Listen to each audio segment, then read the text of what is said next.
أعوذ بالله من الشيطان الرجيم وبه نستعين وعليه نتوكل والصلاة والسلام على أشرف الأنبياء والمرسلين أما بعد.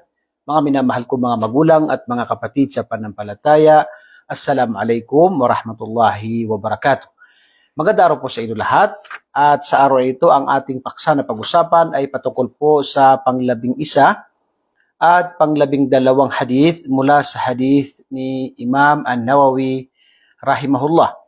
At ang pang-11 hadith ay sa hadith na an Abi Muhammadin Al-Hasan ibn Ali bin Abi Talib sibt Rasulullah sallallahu alaihi wasallam wa rayhanatihi radhiyallahu anhuma قال حفظت من رسول الله صلى الله عليه وسلم دع ما يريبك إلى ما لا يريبك رواه الترمذي والنسائي وقال الترمذي حديث حسن صحيح.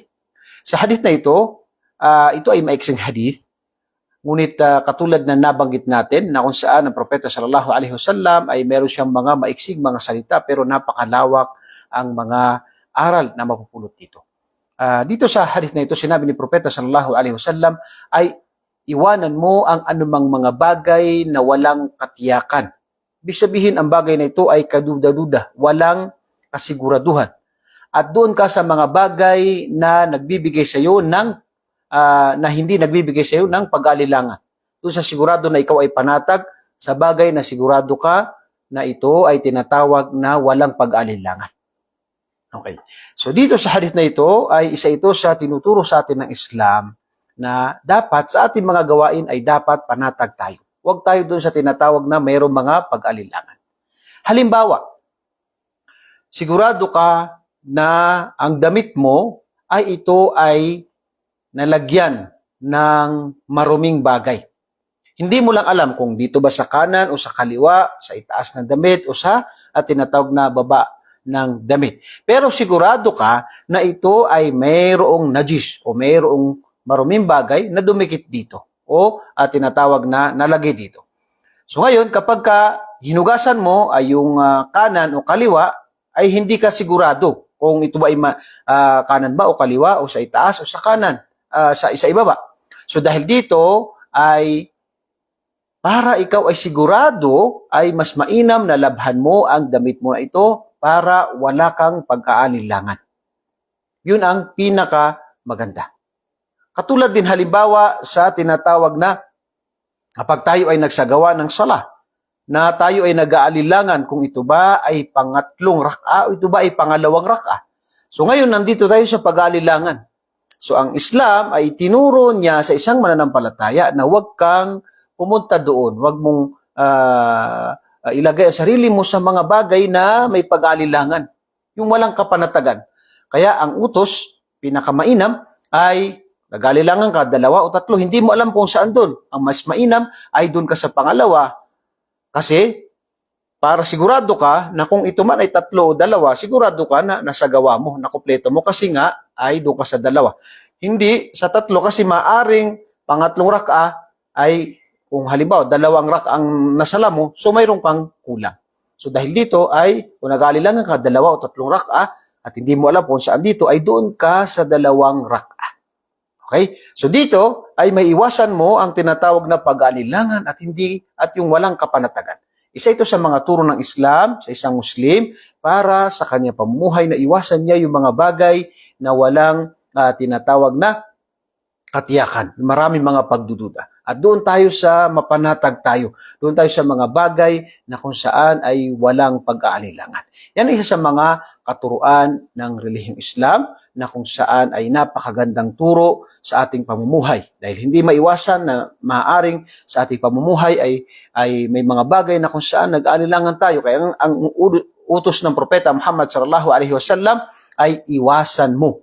Iwasan mo ang bagay na mayroong pag-aalilangan at doon ka sa bagay na ikaw ay hindi nag-aalilangan doon. Ikaw ay panatag na isabuhay ang bagay na ito. So yan, alhamdulillah, isa po yan sa isa sa mga solusyon ng Islam para maiwasan natin yung mga bagay na mayroong punong-puno ng mga pag-aalilangan. Okay. Pang-12 hadith, An Abi Hurairah radhiyallahu anhu, qala Rasulullah sallallahu alaihi wasallam, min husni islamil mar tarkuhu ma la ya'ni.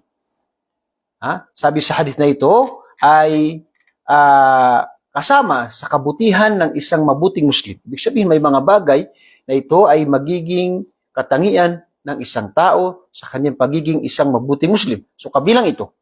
Kabilang o kasama sa isang kabutihan ng isang mabuting Muslim ay iwasan niya, layuan niya ang mga bagay na hindi makakabuti sa kanya. Iwasan niya yung mga bagay na hindi patungkol sa kanya. Iwasan niya yung mga bagay na hindi makakatulong sa kanyang mga makabudong bagay at lalo na yung tinatawag na sa kanyang pananampalataya. Hindi makakatulong sa kanyang pananampalataya at hindi rin makakatulong sa kanyang makabudong bagay. Kabilang dito, syempre, pinakauna rito ay yung mga ipinagbabawal. Dapat obligado yan na iwasan ng isang tao. Yung mga ipinagbabawal. Ay sinabi sa hadith na kapag mayroon akong ipinagbawal sa inyo, ay iwasan ninyo. Wama nahitukum anhu, sa isang hadith, kapag ano man ang pinagbawal ko sa inyo, ay iwasan nyo to. Iwasan ninyo. Ganon din sa mga bagay na hindi ka nais-nais. Hindi nararapat sa isang mananampalataya na isang tinatawag na mabuting Muslim na ito ay ginagawa niya yung mga bagay na hindi ka nais-nais. Iwasan niya ito dapat. Ganon din yung mga mustabihat, yung mga bagay na mayroong pag-aalilangan katulad sa unang hadith, panglabing isang hadith na nabanggit natin, ay dapat kapag mayroon tayong pag-aalilangan ay iwasan natin.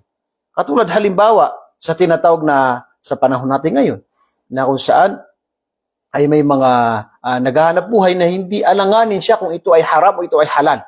Ito ay haram o ito ay halal. So anong solusyon natin dito? Fas'alu ahla dhikr in kuntum la ta'lamun. Magtanong kayo sa mga ulama. Magtatanong tayo sa ating mga ulama. Napakaraming mga ulama. So dito magtanong tayo, ano po ang hukom sa ganitong bagay, sa ganitong klase ng business. At alhamdulillah, marami tayong mga ulama. Sa online man o sa Facebook, sa anuman, marami, sa mga kapitbahay natin, marami, alhamdulillah.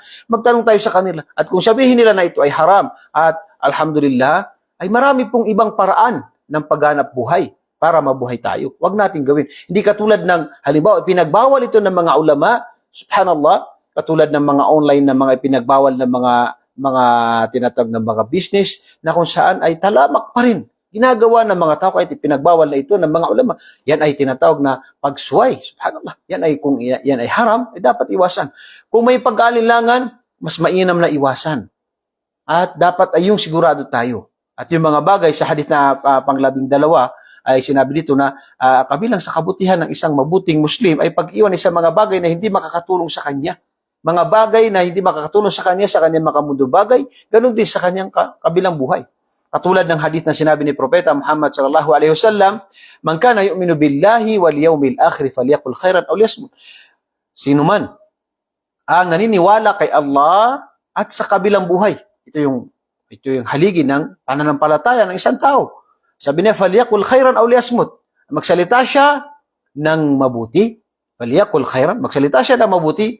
Kung wala siyang masabing mabuti ay tumahimik na lang siya. Tumahimik na lang siya. Dahil kapag nagsalita ang isang tao na alam niya na maaaring ito ay hindi mabuti, alam niya na ito hindi mabuti, magmarites, ano pa na mga salita na hindi magaganda, ay siya ay magkakasala. So dahil dito sa hadith, ay kapag wala kang masabing mabuti, ay tumahimik na lang. Katulad ng mga, sa panahon natin ngayon, na kung saan ay may mga tao na walang ginawa sa kanyang buhay, kundi pakialaman ng buhay ng ibang tao. Mga kapatid, hindi po itatanong sa atin sa kabilang buhay kung ano ang ulam ng yung kapitbahay, kung ano yung bagong sasakyan nila, kung ano ang ginawa nila, kung ano hindi. Ang itatanong sa atin sa kabilang buhay ay tayo sa ating sarili, kung ano ang ginawa natin. Saan natin kinuha yung kayamanan, saan natin ginastos, saan natin ginamit yung oras natin, yung kabataan natin, yan ay itatanong sa atin. Subhanallah.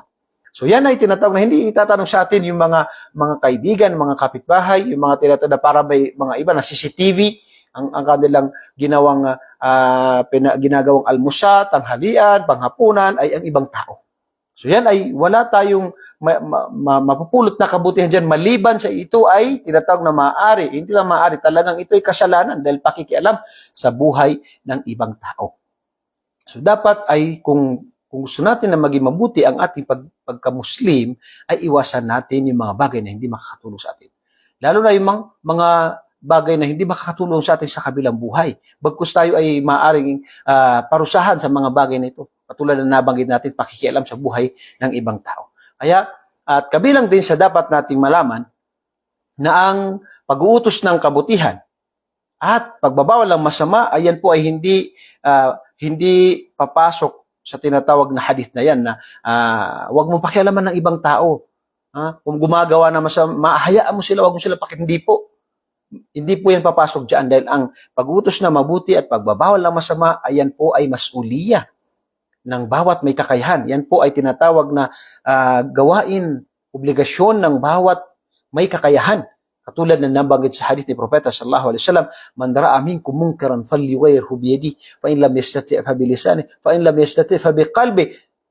Wa fa hada sa hadith na ad'aful iman. Sino man nakakita sa inyo ng isang gawain na masama ay ito ay pigilan niya sa pamagitan ng kanyang kamay, kapangyarihan kung may kakayahan siya. Katulad halimbawa kung anak ng isang tao o kaya tinatawag na asawa niya o anuman. May mga makikita tayo na lantaran ng pagpapakita ng babae ng kanyang buhok, yung kanyang aura sa Facebook o sa anuman, pero hindi pinipigilan ng kanyang asawa. Subhanallah. Yan ay tinatawag na kasalanan. Yan ang tinatawag na duwag. Yan ang tunay na duwag. Dahil yan ay responsibilidad niya na tinatawag na pigilan yung anak niya na babae. Gawin natin kung ano yung makakaya natin. Pero hindi ibig sabihin na ito ay pakikialam sa buhay ng iba. Hindi. Ito ay tinatawag na responsibilidad. Pangalawa, kung hindi mo kaya sa pamagitan ng salita, payuhan mo. Payuhan mo kung kaya mo. Kung ikaw naman ay mapipinsala, ang mahalaga ay sa puso ng isang tao ay ayaw niya ang bagay na masama.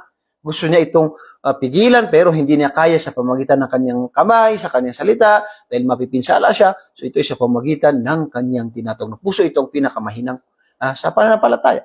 So yan ang pag-utos na mabuti, pagpipigil ng masama, ay yan po ay obligasyon ng bawat isa. Hindi po papasok sa hadith ito. Itong mga bagay na ito na kung saan sinabi ni Propeta sallallahu alaihi wasallam na kabilang sa kabutihan ng pagiging mabuting Muslim ng isang tao ay pag-iwan niya sa mga bagay na hindi makakatulong sa kanya sa mga makamundong bagay at ganoon din sa mga bagay na hindi makatulong sa kanya sa kanyang kabilang buhay. So ito po ay napakagandang payo ni Propeta sallallahu alaihi wasallam na yung tayo ay nakafocus tayo sa ating sarili.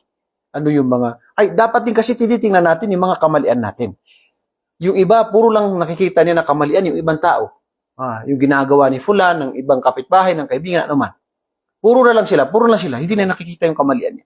Kaya hindi nagbabago, kaya hindi na nitatama ang sarili niya. Kaya hindi siya nag-improve. Bakit? Dahil ang kanyang tinatawag na ginagawa ay pagingialam sa buhay ng ibang tao. Wala pong makukuha dyan, kundi ang makukuha dyan, kasalanan sa panlilibak at ganoon din sa tinatawag na paninirapuri. At maaring mangyari ng tao ay magkaroon siya ng hasad, pagkainggit dahil sa pakikialam niya sa buhay ng mga tao. At magiging magkakaroon siya ng hasad, inggit, masamang pagkainggit na ito ay magiging dahilan ng kanyang tinatawag na pagmamalaki, yabang. Yan ang dahilan kasi ang kabilang sa dahilan ng kibr, pagmamalaki ay yung dahil sa pagkainggit. At ang pagkainggit ay ang dahilan ng pagkainggit kadalasan ay pakikialam sa buhay ng ibang tao. Subhanallah. Kaya nga, yan ay napakadelikado na sakit.